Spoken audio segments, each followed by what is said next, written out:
ఒక రోజున శ్రీనాథ మహాకవి తన కూతుర్ని వెంటబెట్టుకొని మంది మార్బలంతో కలిసి పోతన గారి ఇంటికి వచ్చాడు. ఆ సమయంలో పోతన భాగవతంలోని గజేంద్ర మోక్షం అనే ఘట్టాన్ని రాస్తూ ఉన్నాడు. ఏమి రాస్తున్నావు బావా అని అడుగుతూనే తాళపత్రాన్ని తీసుకున్నాడు. పైకి గట్టిగా చదవడం ప్రారంభించాడు ఒక పద్యాన్ని.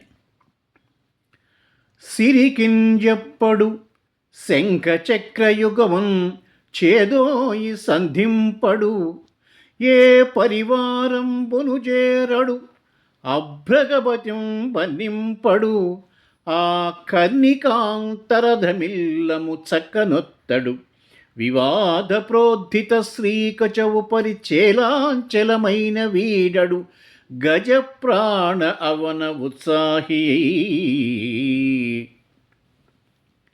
ఈ పద్యాన్ని శ్రీనాథుడు చదివాడు, పెద్దగా నవ్వాడు.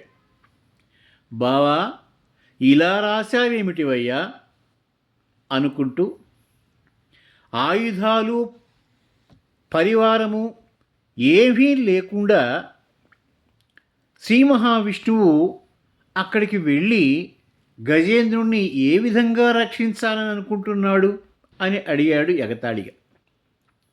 దానికి పోతన గారు చిరునవ్వు నవ్వి ఊరుకున్నాడు. ఆ తర్వాత అందరూ భోజనాలకు కూర్చున్నారు. భోజనాలు చేస్తూ ఉండగా పోతన గారి కొడుకు పరిగెత్తుకుంటూ వచ్చి మావయ్య మావయ్య మీ పాప బావిలో పడిపోయింది అని కంగారుగా చెప్పాడు.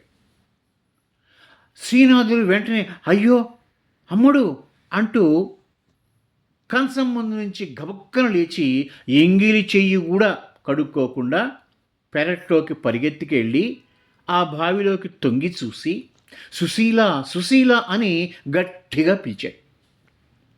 అంతలోనే చెట్టు చాటు నుంచి ఏమిటి నా అన్నగారు అంటూ పరిగెత్తుకొచ్చింది సుశీల.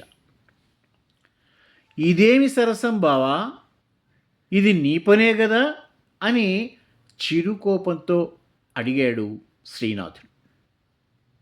బావా, నీ కూతురు బావిలో పడింది అని వినగానే అలాగే చెయ్యి కూడా కడుక్కోకుండా నీ వెంట వచ్చినటువంటి నీ సేవకులను సహాయానికి కూడా పిలవకుండా తాడు బొక్కెన ఏమీ లేకుండా నువ్వు ఎలా కంగారుతో పరిగెత్తుకొచ్చావు బావా?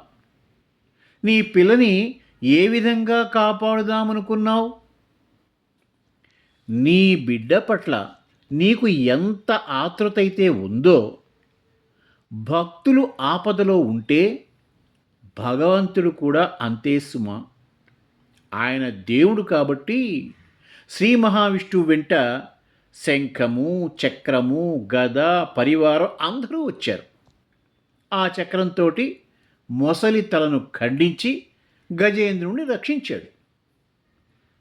భగవంతుడికి తన నిజమైన భక్తుల పట్ల అంత ఆర్తి ఉంటుంది అని చెప్పాడు పోతన.